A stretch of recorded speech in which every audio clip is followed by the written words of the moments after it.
Bonjour à tous et bienvenue sur ma chaîne. Alors, je vais vous présenter aujourd'hui deux outils multifonctions que vous pouvez emmener lors d'une randonnée à la journée ou même sur 2 jours. Parce que je suppose que vous ne faites pas des randonnées au fin fond de la jungle amazonienne. Je ne pense pas que vous allez faire des randonnées au fin fond de la forêt noire. Je ne pense pas que vous allez faire des randonnées en plein désert dans le djebel saharien. Vous allez vous contenter de randonnées en France métropolitaine avec un climat tempéré et des forêts qui sont plus ou moins aménagées avec des sentiers de randonnée, de grandes randonnées. Donc vous n'êtes pas isolé complètement de la civilisation. Donc un petit outil multifonction, il suffit largement. Donc le discours des bushcrafters de mes deux qui sont sur YouTube, qui font des vidéos, en fait ce sont des mises en scène. Vous les regardez pour vous distraire, mais ne croyez pas trop ce qu'ils racontent. La plupart, voire même beaucoup, ne font que 500 mètres. Donc ils sortent de chez eux, font 500 mètres, se retrouvent au milieu de quelques arbres et vous font croire qu'ils sont en plein bush. Donc méfiance. Donc je vais vous présenter le premier. C'est un outil que beaucoup connaissent, que beaucoup vantent, et qui, à mes yeux, ne vaut rien. Le couteau suisse, le coutal des Suisses. Alors, le couteau suisse, c'est vrai, ça tient dans la main, ça prend pas de place, il y a même un petit truc pour s'en servir pour porte-clés. Moi, je trouverais ça un peu lourd au passant de ma ceinture, mais bon. Le couteau suisse, son éternel tire-bouchon, pour pas déconner, son poinçon, sa petite règle qui ne sert pas à grand chose parce qu'elle est trop petite, sa boussole, et puis l'ouvre-boîte décapsuleur, mais on ne comprend pas trop, il y a encore un décapsuleur. Ah, c'est vrai que là, il y a une empreinte pour un tournevis. Ouvre-boîte décapsuleur. Une loupe, on se demande l'intérêt parce que c'est pas avec ça qu'on va faire un feu. Pour dégorger le poisson, mais bon, c'est tellement... c'est pas très utile. Une scie avec une lime. Bon, la lime, à part les ongles, je vois pas trop ce qu'on peut en faire. La scie, étant donné la qualité du métal, ça risque pas qu'on fasse grand chose avec. Ah, une petite scie à bois. Alors, faut vraiment avoir des petites branches. Hein. Je dis ça comme ça, parce que le problème, il faut un quart de la branche pour pouvoir avoir un mouvement. Donc il faut que la branche soit de la taille de mon pouce pour pouvoir s'en servir correctement. Donc en fait, c'est pas une scie à bois, c'est une scie à brindille. Un ciseau. Alors bon, ça aussi c'est pareil, hein, pour couper du papier. Un tournevis cruciforme. Pour ceux qui bricolent, ils comprendront qu'il ne faut rien. Rien que l'empreinte du tournevis, c'est pas la peine.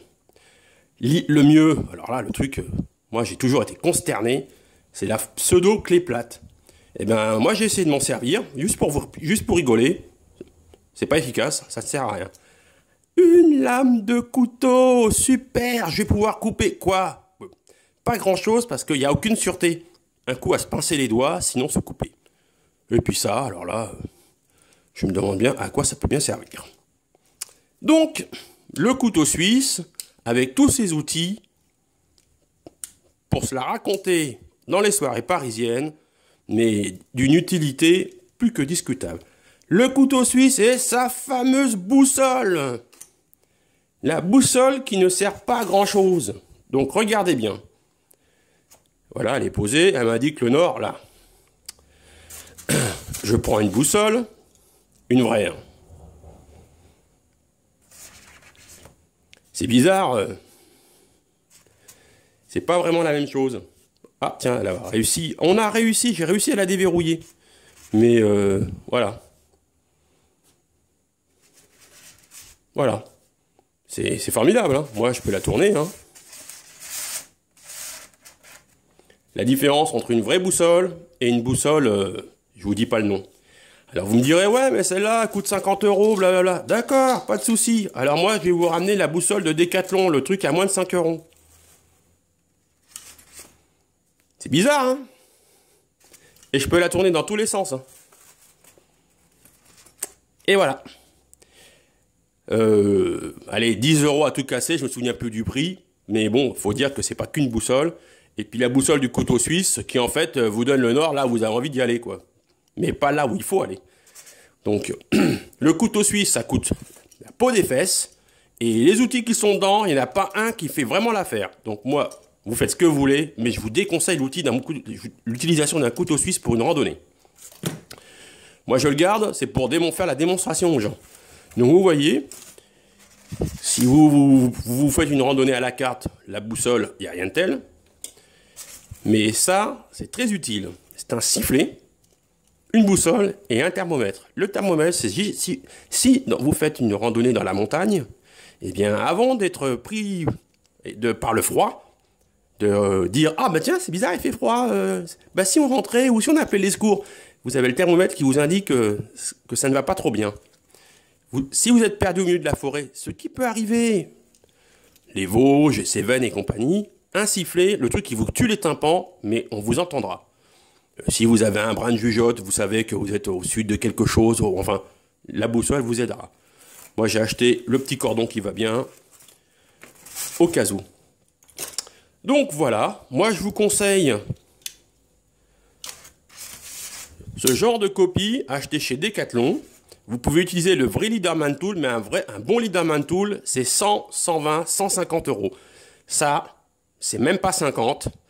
Et vous avez un couteau, vous couperez pas les doigts. Pour une imitation, hein, une imitation. Hop. Voilà. Grande sûreté. Je rentre la lame. Une pince fonctionnelle. Un tire-bouchon, parce que le tire-bouchon, ça fait partie du patrimoine. Alors, il est livré avec un porte-outil. Bon, quand on est en randonnée, je vois pas quel outil je peux utiliser sur mes Rangers. Mais bon, si vous en avez besoin.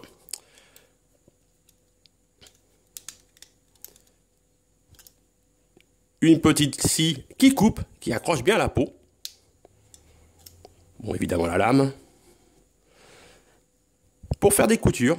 Et oui, c'est fait pour ça. On met un fil, on perce, et ainsi de suite. Un poinçon. Et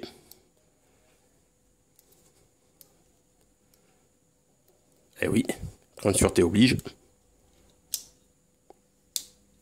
Ouvre-boîte décapsuleur.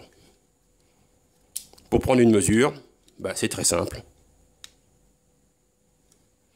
Vous faites comme ça. Voilà, le truc, il fait... La pochette fait 14 cm, en tout cas, c'est 14,5. Donc, vous voyez. Et la pochette. Donc, moi, je vous conseille la bonne vieille copie du Leaderman Tool, 50 € chez Decathlon, ou le Leaderman Tool. Mais bon, je ne vous présenterai pas le Leaderman Tool, parce que moi, je suis pour les randonnées petit budget, et pas la débauche de matériel. Ce qui compte, c'est le plaisir. Pas dépenser 200 € pour aller faire des 16 km. Aucun intérêt. Moi, je vous conseille ça. C'est un peu lourd, mais au moins, c'est fonctionnel. C'est efficace. Ça dure dans le temps. Ça n'a pas été inventé pour l'armée américaine pour rien. Et puis ça, eh bien, vous en achetez un pour votre gamin. Merci de m'avoir lu.